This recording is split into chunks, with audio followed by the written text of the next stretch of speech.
Welcome back to Style and Confidence podcast, where style meets confidence for business success.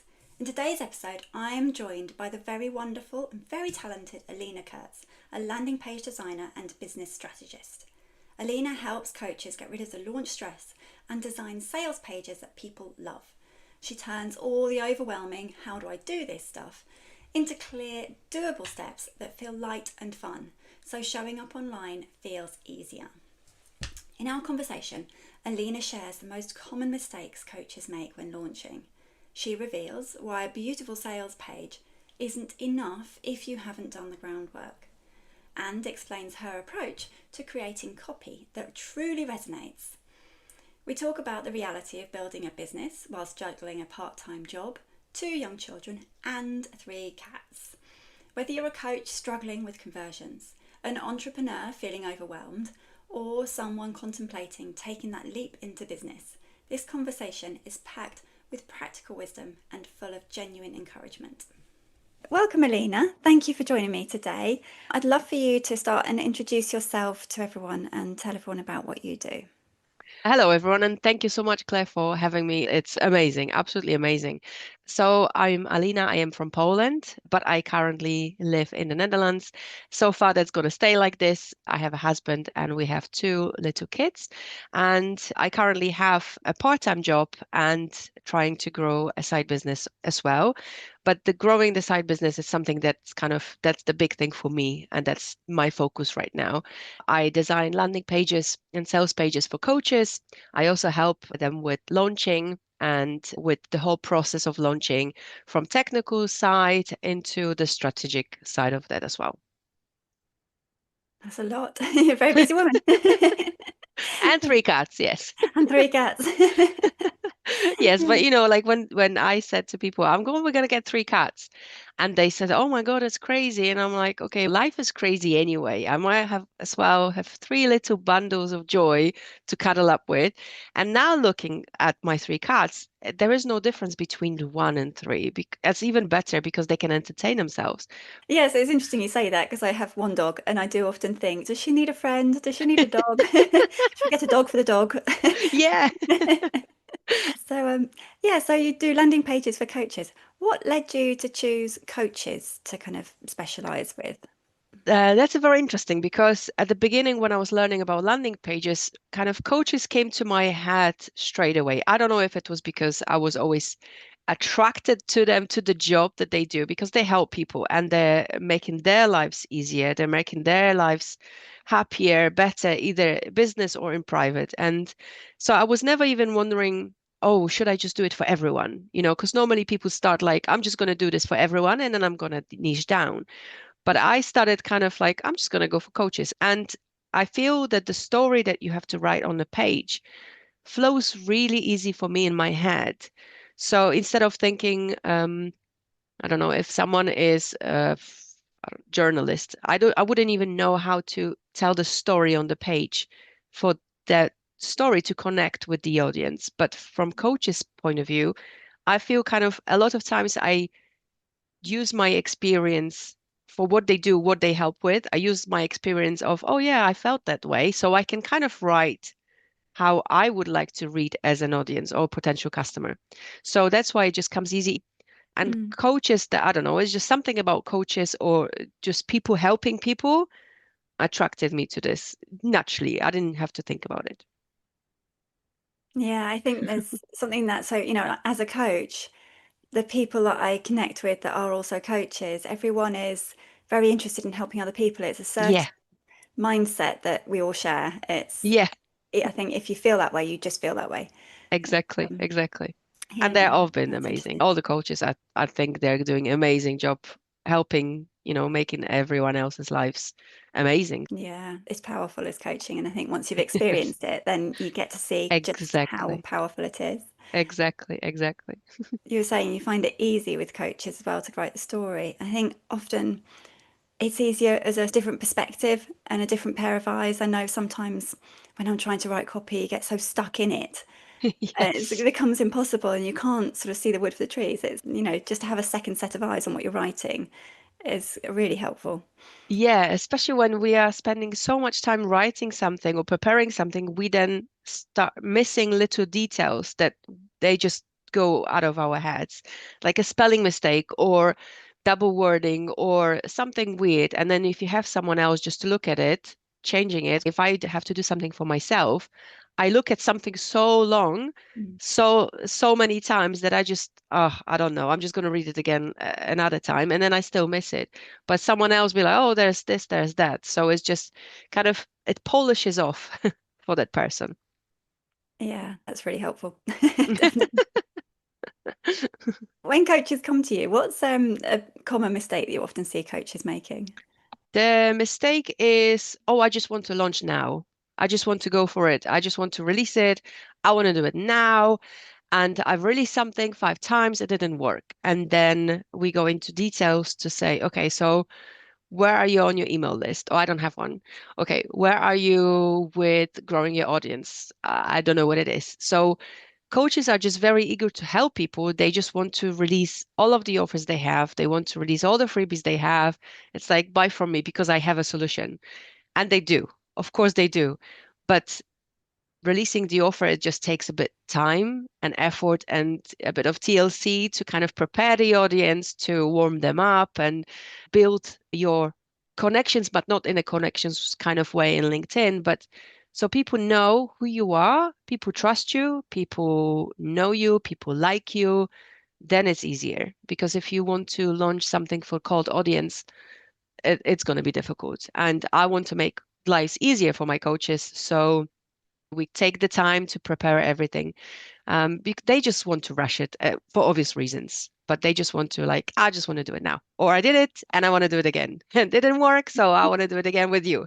Well, it's not going to work again with me, even if I do your page, if we're not going to go through the process of launching. So it takes a few weeks for that to happen. So that's Mm. probably one of the common things that I see, or not knowing what to write on a page. This was as well because they don't want to make it too long. They don't want to make it too short. They don't know how to get that right.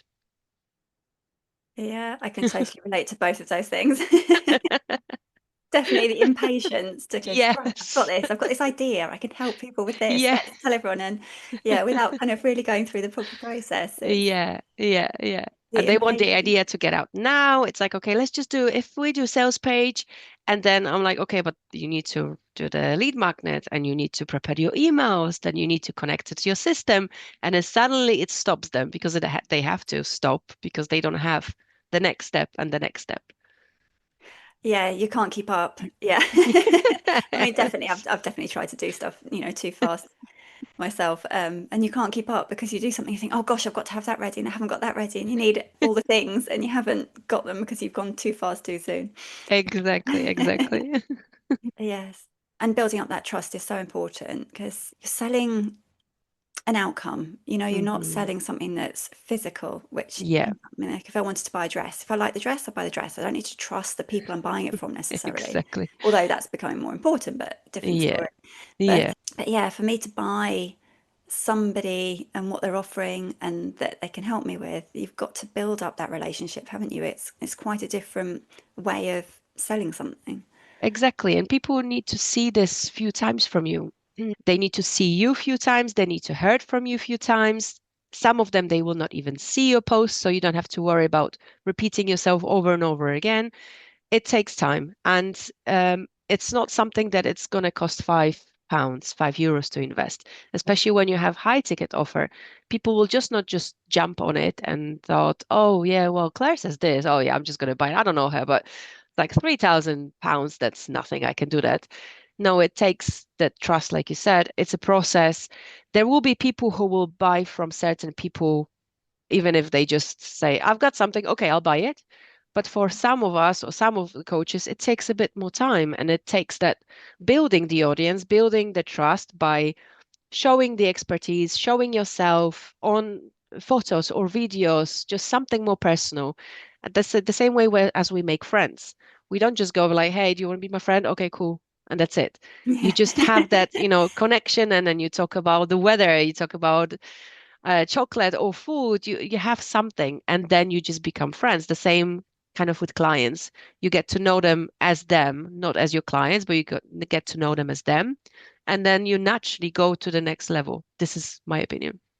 I agree completely. I think that's very true. And I like the friend analogy as well. You don't just straight in. Yeah. And I think as well, like you said, that some people they will just buy something. Somebody will say, "Right, I'm selling this thing," and people will buy it. But I Hmm. think probably before that, that person has built the relationship anyway and built the trust through other Exactly. things, so that when they Yeah. then have something new, there Yeah. are going to be amount of people who will just buy anything because that person's doing it. They've Hmm. already built that trust. Yeah. So Yeah. They didn't just turn up one day on LinkedIn and say, "Hey, I've got this offer." Okay, cool.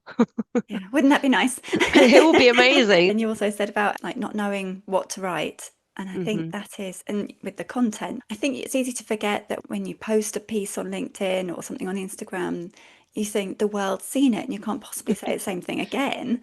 But of course, maybe 20 people have seen it out of thousands. And, it depends on the Exactly. audience, but it's very easy to think that you've got to keep saying something brand new all the time. And even if you have the impression of thousands of people, but how many of those thousands of people are your ideal clients? Mm. Probably not many. And with the algorithm going a little bit funny right now, it does push it. But who are the visitors who see those posts? Who is the audience? So we just don't know. And that's also very important at the launch week. We then have to talk about those offers. We have to talk about what we are launching right now, because like you said, not many people will see it. Maybe a couple here, a couple there. And even if the same people saw it, maybe someone is on the fence until the last minute. You just don't give up. You just need to keep talking about it until the last minute. And you're like, okay, now the cart is closed. I'm not accepting anything. I'm tired of my voice. Yeah, that's a really good point because I think certainly if you consider both perspectives as a person on the end of the content and they're trying to share your offer, it's very easy to think, well, I don't want to bombard people or, Yeah. I've Hmm. done that. People are going to be sick of me or I don't want to do that. But then Yeah. also, like you say, if somebody's on the fence, Hmm. that sort of repetition of this is what it's going to help you with, this is what I have to offer, it's important because sometimes I've looked at things and I've looked at them again and then I've seen it again and you think, yeah, that could be really helpful. I really like that. And it Yeah. takes a few times of realizing what it can do and contemplating it before you actually make that decision. But Hmm. if you just saw it once, it would leave your head and then that's it, you've forgotten. So, Yeah. yeah, And the right people will also stick with you. The right people or your ideal client will stick with you. They will not just think, oh, I have enough of Claire. She said that 3 times already. mm, And if those people then leave, they are not your ideal client and they are not the right people to yeah. work with you because they are already fed up with hearing this 3 times. No, it doesn't matter. It doesn't matter about your unsubscribers at that week. Doesn't matter about anyone leaving. It's like, okay, cool. That's out of the way. I'm now focusing on the ones who want to listen. Yeah, because if it's right for you, you're not going to be thinking about it as, well, she said that 3 times, I'm not going to do that. It's going to be, Yes. oh, yes, that's still for me. It's Yeah. It's like, yeah, yes, I know. I are telling me, telling me off, and then yes, you are talking to me, and then like, okay, I'll just go for it.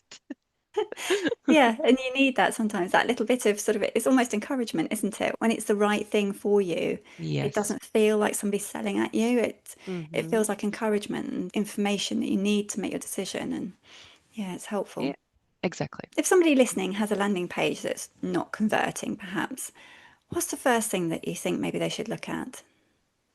So there are two landing pages. One is the freebie and one is the sales page. So the freebie is just obviously if people will want to get it, if it's important for them, but it's not like a big deal because you just need to keep releasing the freebie. But I think the sales page is the big thing. If it's not converting, it can be anything. So that's why we should never blame one thing. So we should never blame, let's say, designer, or we should never blame VA for not posting something. We should never blame a section of the page just for the section. We look at a bigger picture. So we think, okay, let's look at the page. Does it have everything that it needs? Does it have transformation that people will see? Does it have benefits of joining? Is it clear what the person's going to get? It needs to show that the person feels, okay, yeah, she's talking to me. She's describing me. This is where I am now. And oh, she has a solution for me. This is where I'm going to be after investing. But number one, I feel, is the offer. The offer has to be strong. You can pay 5,000 euros for a great sales page, but if you're not going to have a good offer, if you're not going to have great audience already built, it's not going to work. So if you just look at the sales page, you look at the sections. Is it talking to one person? Is it talking to the pain points of that person? Is it showing my offer in the best possible way as it's this is what people will need? Because hopefully by the time you have that sales page, you've done some sort of market research. You know this is what people want. If you haven't, it's worth kind of pausing a little bit and ask yourself, okay, is this what they actually want? Or is it what I think they need? Because there are two different things.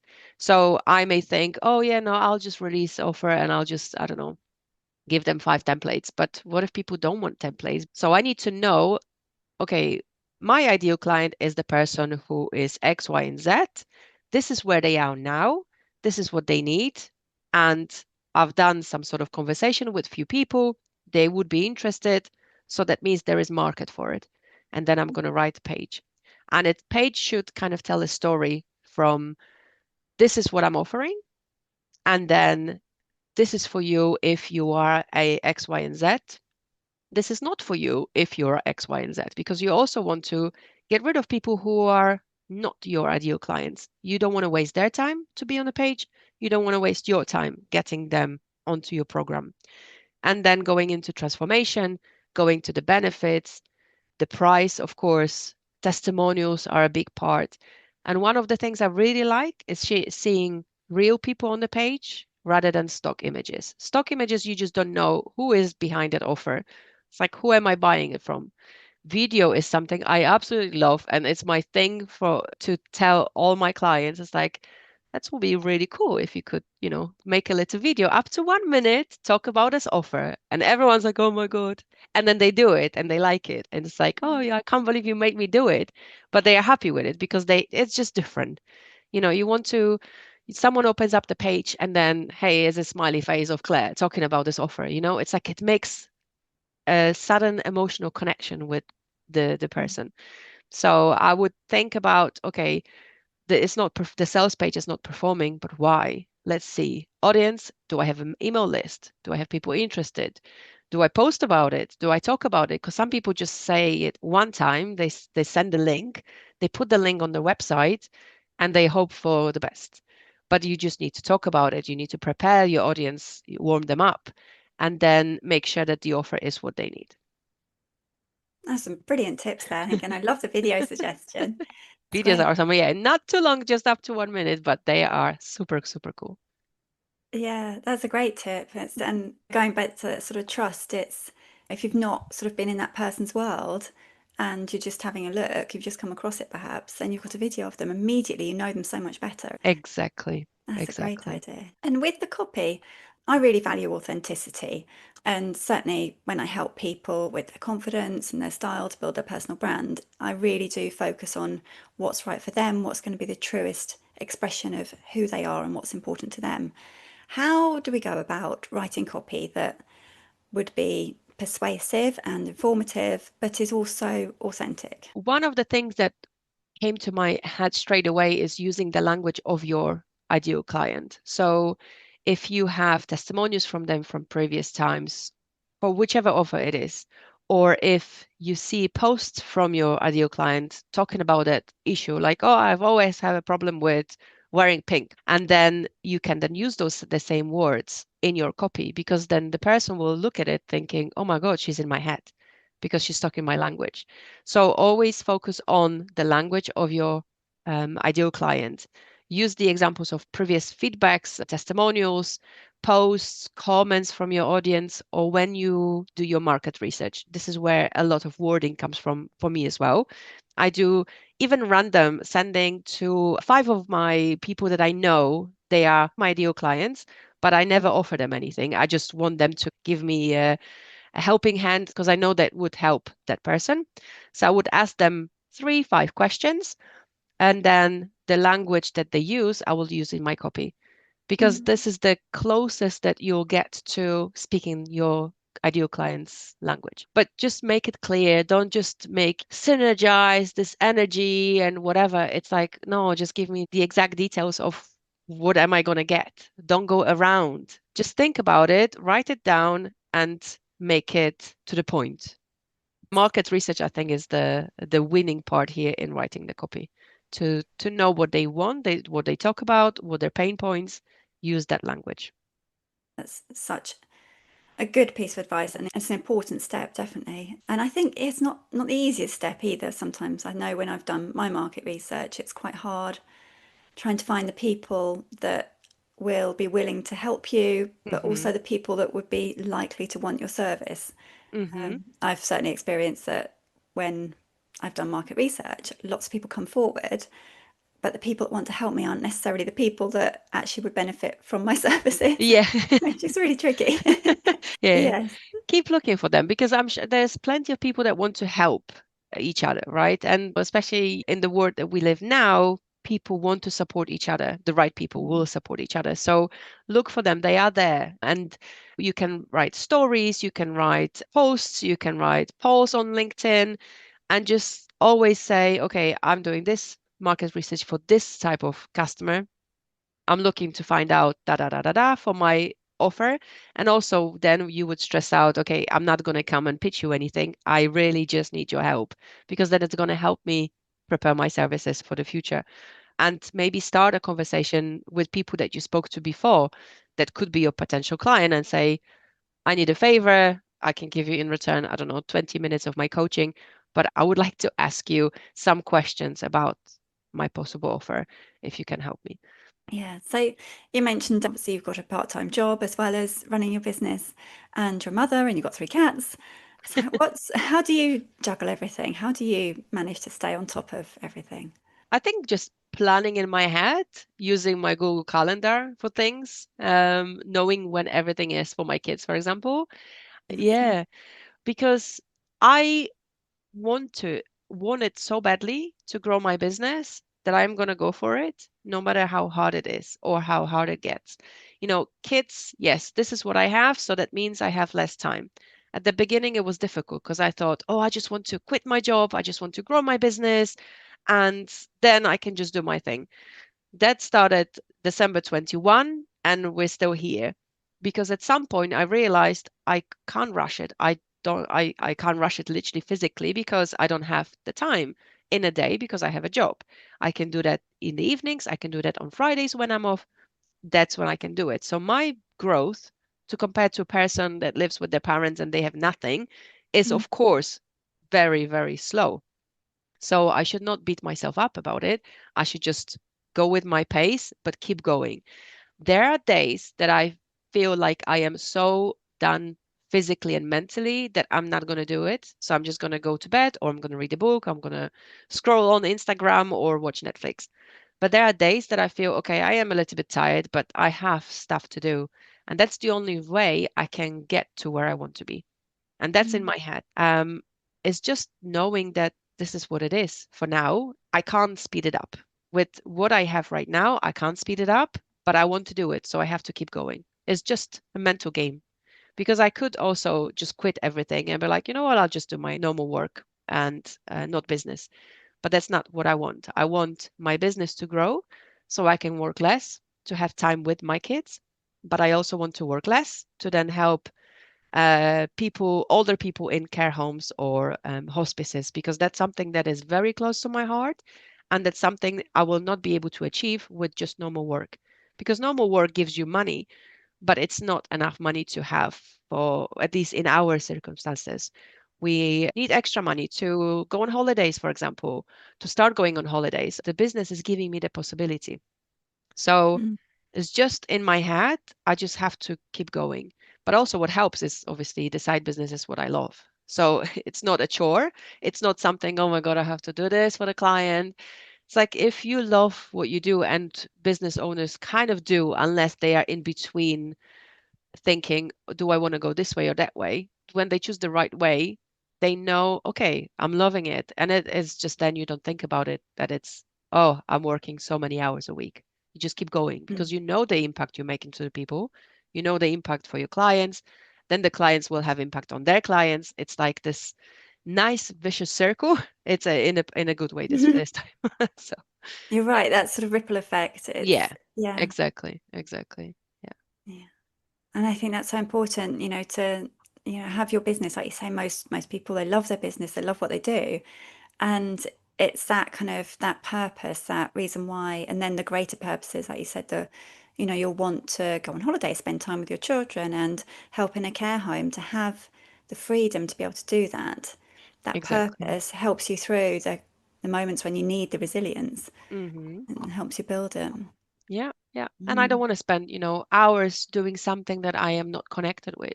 I want to spend hours doing something I love, that I make a difference, that I can then spend time as well somewhere else because I have enough money on my account that I can just, okay, go and help people, or go and take my kids out for a day, that I will not have that, oh my God, I have to be at work and work X amount of hours. So, Mm. and the millionaires do that and they have the money, but they obviously give a lot of time for that as well. For me, it's just, I just want to have enough money for extra things, that I don't have to worry about anything. I don't want to reach for stars. I just want to have the comfortable life and spend time with the kids and have money, to go to England and get myself Galaxy Cookie Crumble if I want to, or go somewhere, random to Norway and see Northern Lights. This is what I want. Yeah, I think, that's a lovely place to be, isn't it? When you can do what you want without having any worry about it, and not necessarily build an empire, but can be a Yeah, place where you just think, yeah, I want to do that, and I can go and do it. And yeah. yeah. And just be comfortable with whatever decision you make, whatever, wherever you are at the point. Be like, okay, I don't have to worry about money. So, we have a few things in common. We're both entrepreneurs, both mothers, and it isn't easy juggling building a business and being a mother. How has your journey as an entrepreneur and a mother shaped your approach to business? It made me more pushy in what I want to do. It made me feel I can do it because I have the goal. I have the end goal, I mean. So the kids, as hard as they are, I know that if I can achieve something in my business, it's just going to be easier for me and for them. So I know there is the light at the end of the tunnel. I know there is something because I'm loving what I do, so I can spend hours on it. The kids grow up, and now it's a bit stressful because I have to combine so many things. So it is not easy, but I know we are going somewhere. I know there is the result that will make the whole household feel like, okay, I'm happy. I'm actually happy. We've got what we need. I'm happy. So why would I want to stop? Like, I really don't want to stop because I know. And making my clients happy, as cheesy as it sounds, and everyone say that, I know, but it's so true. Seeing my clients happy and seeing the results, sending voice note to each other and make our days fun as well and happy, that's just like an extra add-on to the business and to my to the kids and to family, because my clients or my friends that I met online are part of my life now. So if I say Mm. to my husband, like, oh, I spoke to this and this and this, like, who are they? It's like, oh, my client or my friend. It's just like this, it's the life is going on instead of just sitting and doing just my own thing. So there is something at the end and I'm looking forward to it, and that's just pushing me for it. Yeah, it takes a lot, doesn't it? But yes, when you've got that picture of that's where you're going, that's what it looks like when you get there. That's really powerful. And Hmm. yeah, and I think like you say with the children, it's so nice to have, right, I'm going to do this. They can see what it looks like, and I'm going to get there. And that determination as well is brilliant. Exactly. So I want to show them that they can achieve not whatever they want, because probably not whatever they want, but at least they can try, and they keep trying. Because I was raised in a household that my parents and their parents and their parents were just always in one job, or let's say couple jobs, but they just stuck with it and they had what they wanted to. They were happy.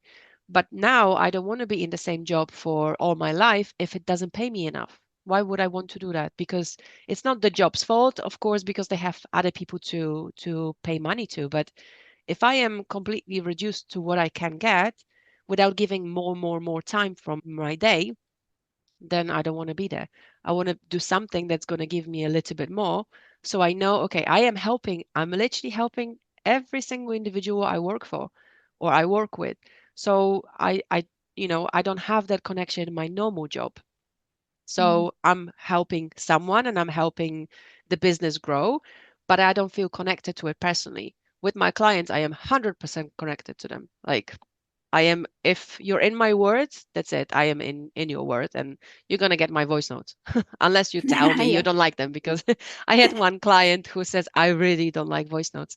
Fine. Oh gosh, I've So not I met think I anybody who only didn't like voice notes. no, I know there is one, but I did send her, I think, one or two, but they were like on a very special occasion. I think it was her birthday and something else, and then it was a very short one. So I was like, I know you'll hate it, but I'm sending to you because I'm really happy about something. So that's the only two she got. But the rest just get my voice notes or just messages. Yeah. It's like Oh. making friends and helping them. It's amazing. But it matters, doesn't it? And when you're actually really helping somebody, you've connected with them, you're helping them, you love that feeling. And it's so much more rewarding, isn't it? Whereas, It is. my previous career, I worked in fashion head offices and it's not even customer facing. So Mm-hmm. all you see is the money. Yeah. It's so removed from what you're actually doing, really. And you're Mm-hmm. helping somebody else get wealthy. It's Mm-hmm. you're just putting money on a bottom line. It's different when Exactly. it's your business. You feel so much more passionate about it. Mm-hmm. And then if you can Mm-hmm. find your ideal client, they're people that you genuinely want to work with, you can build a good Mm-hmm. relationship with, and you're really helping people and making a difference. And it's so different. It's a Yeah. much nicer way of working before you even start to think you're a little bit more in control of the money that you get. Whereas if you get a salary, on the one hand, it's really nice because it's guaranteed, Yes. but Yes. you know Mm-hmm. that's coming next month. But on the other hand, Mm-hmm. it will only ever be that. So Yeah. it's a bit of both. Exactly. And this can be that. And then, once a year you get a little bonus, but that's the bonus you can give yourself every month if you want to. That's like completely not to compare. And also, we think it's a guarantee because, yes, we have a contract, but the company can go anytime. There Mm. is no rule. Even now is just with the full contract, you can just be made redundant if company decides to move somewhere else, to change something, or I don't know, they don't have enough supply for glass. They will reduce the machines and they will just get rid of people because there is just not enough work for them. So with full contract. So there is a guarantee, but we don't know when that guarantee is going to end as well. So it's Yeah. just good to have plan A and B and C. It is, isn't it? Yes. Yeah. Yeah. Have a plan B, definitely. And especially when you have a passion for something or I want to do something with my life that's different than a company or a job, then go for it. Try it. You don't have to quit your job like I haven't yet. I'm still building it, but I'm still trying it. You don't have to leave Mm. everything. It's just start looking into it. There's so many people that can help you, support you, give you advice for free until you Mm. think, okay, I'm going to start posting, start talking about it. You've got the knowledge to give. You can always get a little bit more knowledge in what you want to help with, but go for it. Yeah. Life is definitely too short for just be like, I'm not happy, but I'm going to stick with it. Oh, you're If you can, absolutely right. Life is too short to just do something you're not happy with. yeah, if you It's can not change it. worth it. Obviously, there are things that are outside Mm. our control, and we cannot change them. But if there are things that we can change, then we should at least try. Definitely. Is there anything I've not asked yet that you would like me to ask you? Um, I think we covered most of the subjects, the personal stuff behind starting something and why do should we go for things that we should do. But the things that I would also say to coaches, since I'm aiming at coaches, is instead of I know you want to rush things, don't rush them, just take the time, learn your stuff if you don't want to invest, but just take the time to not make your page and the offer perfect because it will never be perfect, but you can always change things around. But just take your audience into consideration and the end goal of what you are offering, because Mm. that's the most important thing. Then the price comes next, what you want to offer. But the end goal, that the difference you're going to make to someone. I think this is going to be the thing that's going to make a difference to the offers, services, and posting, to see the end goal for the offer. And yeah, I think we just need to try things, because you never know what's around the corner. We may find our passion. We may find something that we really, really want to do, and we should just go for it. Yeah, it's like that quote, as you walk the path, but the path becomes clear. And Yes. often you find, if you're not quite sure, you find the answer on your way, Yeah. as you explore. Yeah. And it's not going to be easy, but what is easy nowadays? Yes. It's and ask for help, because it's very, very hard for people to do, but we should just ask for help. Yeah. Yeah. Asking for help. And in this space, certainly I found so many kind, generous women who are happy to just give advice and happy to Yep. help. Because if you've been there, you know, you understand, and everyone's happy to help other people go through what they've been through. So Exactly. it's a Exactly. great space to ask for help. Yeah. Yeah. And if we don't ask, we don't get. Very true. Yeah.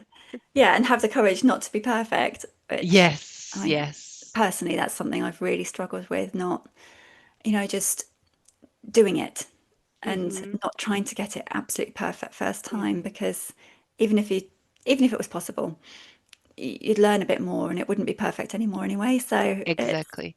it's not It possible changes all the anyway. time. No, it's not possible. No, we just go for it. It's and then learn on the way, and then okay, upgrade this, upgrade that, update this, update that, improve this and that, but you're still going. You're still further than people will be like, ah, I don't want to do it. Well, at Absolutely. least And you're it doing builds it. confidence along the way, doesn't it? If Yep. you can just have the courage to make that first step, Yeah. then you've done something, you've achieved something that's built your self-belief, it's built your confidence, Yeah. and And then you're you one just, step ahead, step ahead. Always a little step ahead. yes, and it just snowballs, doesn't it? Mm-hmm. What is perhaps one piece of advice that you can give our listeners today? Mm-hmm. Find your people, find your close people that will support you in whatever you're going through, personal, a business, whatever it is. At least you have one person. If you have that one person you can go to, that's going to make a huge difference. And don't be afraid to text them and call them and say, I'm feeling bad. Don't be afraid, because people are going to be always happy, which is what we already said. But that is the biggest thing I would say.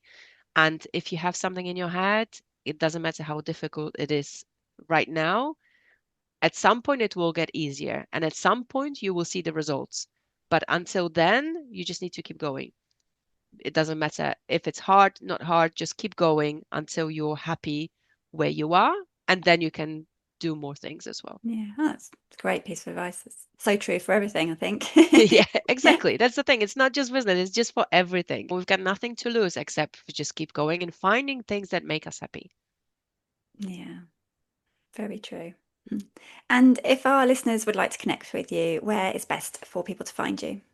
The best place is LinkedIn. LinkedIn is where I spend 90% of my time on anyway.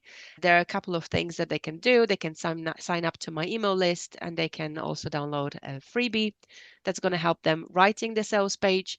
I'm also on Instagram, but it's more for sharing funny stories or sharing memes or reels, just to show my personality there. And I have a website as well that they can go to. Main place is LinkedIn. Let's just have fun. Let's connect and speak to each other about anything not business related. Yes. Yeah. I think some people forget that you can still be human, can't you? Yes, exactly, exactly. It's like don't connect with me so I can pitch you. It's like let's connect with each other and just let's have a great time. That's it. Yeah. Because you can learn so much from other people as well, Yes. without, it's just, everyone's got Hmm. something different that they're an expert in, or a different Yeah, perspective. You can learn so much. exactly, Mm. exactly. And I'm a specialist on cats right now, so I can Well, share there my you go. expertise. Yeah, I downloaded your sales page blueprint, and Oh, lovely. it's brilliant. It's been very helpful for me, so I can vouch for that. It's Oh, great. thank you So, so and much. if you're not sure, like off, like you were saying earlier, where to start, that's a great place just to have it. Yes, Talk about this, and then talk about that, and it's exactly. step by step. This Yeah, is the sort of stuff you want on it. good order to put it in. Yeah, Yeah, very helpful. So thank you for that. perfect. Lovely. I'm really, really happy. Thank you. Brilliant. Well, it's been an absolute pleasure to talk to you today. Thank you so much for coming on. Thank you so much, Claire. It's been amazing. It's really nice.